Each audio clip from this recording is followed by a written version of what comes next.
Hello, ladies and gentlemen of YouTube. I am Clementine, and as always, I am Super Saiyan! But never mind that. In this video, we're going to do a second grade science experiment. We're going to mess around with some dingle hoppers and doobly bob of the electromagnetic variety. Dingle hopper.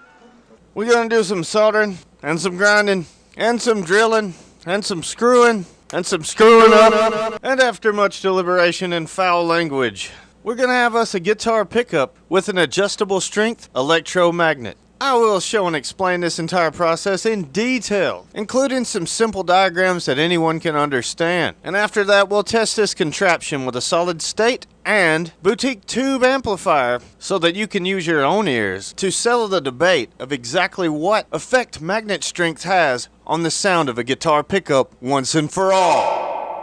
If this sounds like something you might be interested in, stay tuned! Hola, esa linda filmagem de vídeo.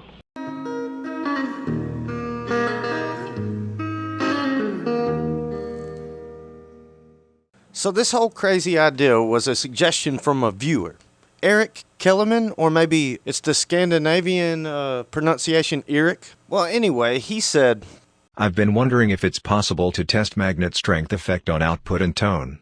Yes, you could swap this magnet for that and so on, but wouldn't it be cool to just turn a dial to adjust magnet strength? So I wonder, can you build a pickup with an electromagnet? Wrapping a nail with copper wire run to a battery, like in 4th grade, but this time with a potentiometer to adjust how much current is running around that nail.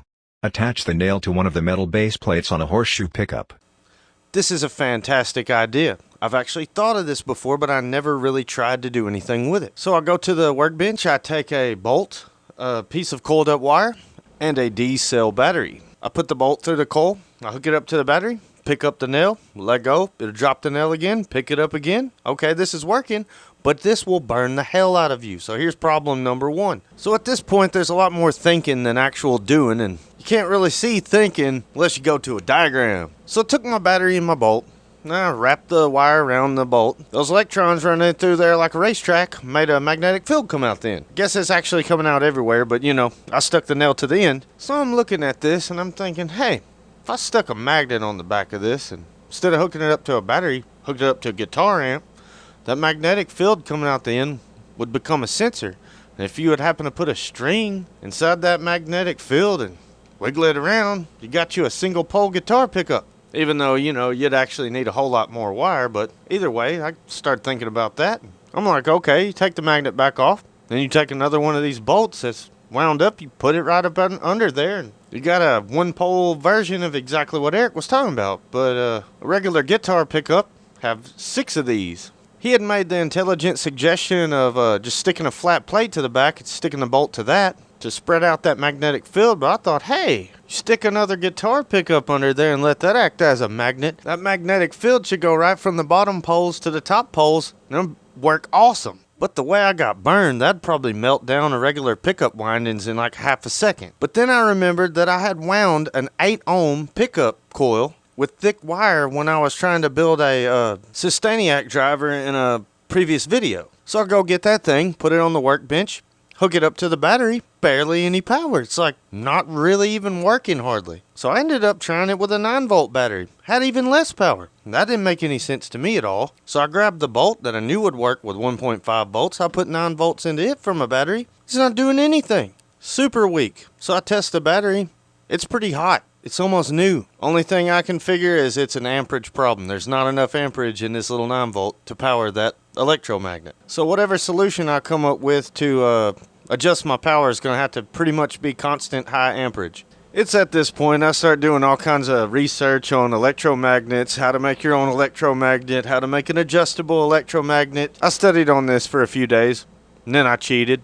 I hate to be a consumer, but they just make it so easy. About 2 weeks later, this little round doobly-doo here showed up in the mail. This is a store-bought 12-volt electromagnet, I'll get up to the 9 volt, and it's very strong. And it didn't burn the hell out of my hands. Hooray! So back to the blue world inside my mind, this thing works just about exactly the same as the bolt, except for it's a lot more efficient. But what I need is some kind of circuit with a little potentiometer on here, a knob to turn it up and down. So I studied on this. People kept showing me pulse width modulation, which is basically AC, which would hum like hell in a pickup, so I can't use that. But once again, I cheated. Variable voltage power supply. So in theory, I should be able to go from zero magnetism. Actually, these things have like a very minuscule amount of magnetism in them, but anyway, I should be able to turn this knob and get more and less magnetism out of this thing in an infinitely variable way, and it has that voltage readout on it for a great visual representation. And that's great and awesome and all that, but I'm a worrier and an anxious person and I already see 2 problems with this. This electromagnet's 12 volts. If I put 24 volts to this, I'm more than likely going to let the smoke and fire out.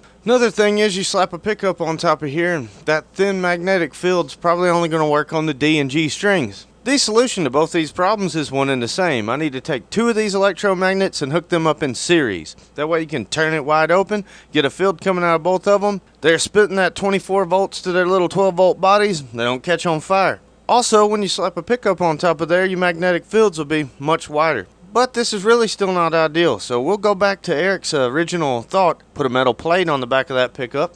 Magnetic field will go through that plate. It'll be just like having a bar magnet on the back. That's enough cartoons and conceptualizing. Let's start some doing. Here are the 2 electromagnets and the power supply. In reality, all this stuff was ordered at the same time, and all those diagrams happened in my head in a matter of about a half a second. Someone turn it off. Please make it stop. So I took the multimeter to test this power supply and make sure that the readout was pretty accurate, and it actually was. Next was to test out the wiring and see how much power we would have with this series configuration, and I took a compass and made sure that both my magnets were the same polarity, as well as to check for any overheating issues. They both stayed pretty cool, so awesome. So I proceeded to solder the 2 wires together in between the electromagnets, and I put a piece of heat shrink on there. Then I soldered the other 2 leads to a jack like you'd put in a guitar pedal, so it'll hook up to the power supply.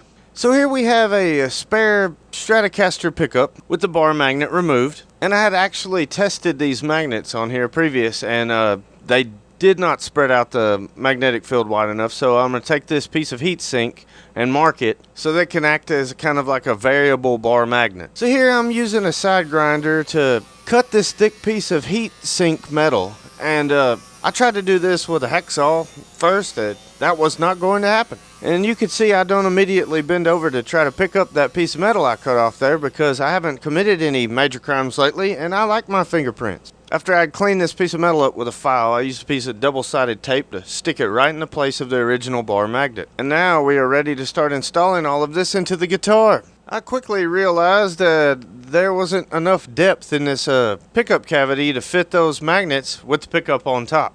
Either way, I know what to do. I just grabbed me a battery power drill and a Forstner bit, started going to town making some pockets for those magnets to fit into. I don't know if this is some kind of hard wood or if I'm just used to using a Forstner bit in a drill press, but this was not easy to do. And also dulled the hell out of the Forstner bit. So now I need to drill 2 little channels for the leads to come out of the magnets. I just did this by drilling at an angle and I made sure to put my big ass bald head in the way for good measure. So now the electromagnets will perfectly recess down into the body in these holes, and the pickup has plenty of room to be mounted right over the top. So I grabbed me some screws, started screwing the pickup in.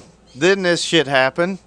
But luckily I have more of these things, so I grabbed another one of them and I drilled the holes out. I got me some longer screws and got it put in there. So I laid it down into the floor and plugged it up to a bench amp, turned the power supply on, and when I turned it up to 24 volts, it got quieter instead of louder. Thin, like an out-of-phase pickup combination. So my best guess is I got reverse polarity on these electromagnets, and I'm having flashbacks to the infamous DIY sustainer episode where it took me like a week to get it to work. Multiple builds, multiple wiring combinations. So I clipped the wires off, I soldered them back on in the opposite polar orientation, turned the amp and the power supply back on, turned it up to 24 volts. Oh, thank God, it's loud and clear. So I just ended up screwing the power supply straight to the guitar so that you can see it while I'm doing the sound demos. And it's about that time, actually. Having mains voltage on your guitar, it's not the quietest pickup, but it doesn't actually buzz as bad as I thought it might. And I'm pretty damn well pleased that this actually works. I'm not going to describe what I think the magnetism's doing to the sound. I know exactly what you'll see if you look up this question on Google or any guitar forum or ask your regular old guitar dude about it, but my own experiments haven't proven to be completely in line with this. You got ears, I'm going to let you guys decide. We're going to start with the solid state amp, close mic'd.